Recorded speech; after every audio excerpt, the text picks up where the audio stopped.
Good evening, I'm lead reporter Forrest Perspective, because how do you know I don't know better than you?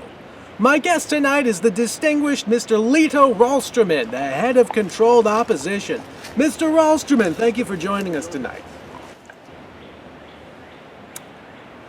Mr. Ralstromin, I understand that you're an avid proponent of libertarianism, is that right?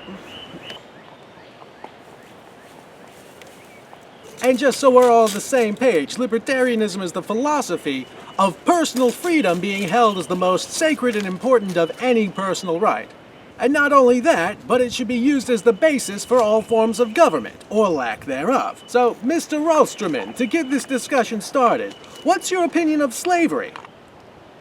The practice of slavery predates even the idea of a federal government, and as history shows us, is the inevitable product of people being allowed to conduct business however they wish without government interference.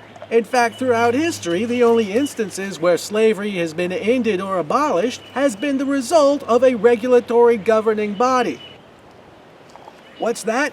Slavery violates the NAP? And just so we're all on the same page, the NAP is the non-aggression principle, a principle by which people are forbidden from committing actions that harm others. Is that right? So in a broad sense, the NAP is just a more recent iteration of the Golden Rule, something that has been taught through Christianity, Judaism, even the freaking Mesopotamians had some equivalent of the Golden Rule. Oh, geez. I'm sorry. I was trying to close the garage. I'm not good with machines. Oh, that's the garbage disposal.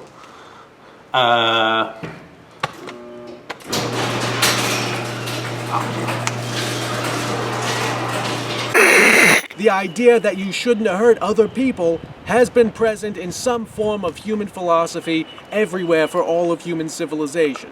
And for all of human civilization, the only times that people will actually be held to it is if there is, you guessed it, some kind of governing regulatory body to enforce that rule. Are you suggesting that the way to get people to adhere to the NAP is by removing any government regulations that would enforce the NAP? Let's forget about people doing direct harm for a second. What about just general exploitation? Without some kind of regulatory mechanism, you're going to end up with a system where a minority of people are born into powerful plutocracies where they have all the advantage of education and connections, and the majority of people are born into desperate poverty where they would willingly or even eagerly consent to poverty wages and sweatshop working conditions.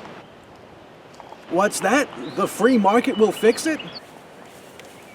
But when Adam Smith described his principle of the invisible hand of the free market, he described something where all forces work for a sum total good to the benefit of the entire nation. But that situation is only possible when all economically active members of that nation are rational, educated, informed, and well-meaning. Which I think even you can agree is not the situation we're in now. I'll give you an example. The A&W Root Beer Company opened a chain of fast food restaurants where they released their own line of burgers. Instead of a quarter-pound burger, it was a third of a pound burger. Same quality meat, same quality ingredients, but it was more meat per burger. The company ended up failing horribly, and when they interviewed people to find out why, it's because the average American thinks that a third of a pound is less meat than a quarter pound. A company with a better business model and a better product failed because of the education level of the members of their marketplace. Now, if you're in a restaurant chain selling quarter-pound burgers, this is good news for you because you can sell burgers with less meat for more money because your customers don't know any better. You end up with powerful corporate interests with a strong motivation to keep education standards and marketplace intelligence levels low enough that they can save money. Which, although it would work to the profit of plenty of businesses, would ultimately be to the detriment of the nation as a whole. And even besides that, what about corruption? What about bribery? What about favoritism and cronyism and nepotism? What's that? The government has corruption too? Yeah, that's entirely true. But that's not an argument for why we need less government. That's why we need better government and smarter government. You can't solve a problem with your car by walking everywhere, and you can't solve a nation's problems by handing all of the power over that nation into the hands of groups whose core motivation is profit. I mean, qualifying it with something like the NAP is like a cop-out to justify the fact that in any case where there's not a governing body that regulates people, people generally don't follow the golden rule.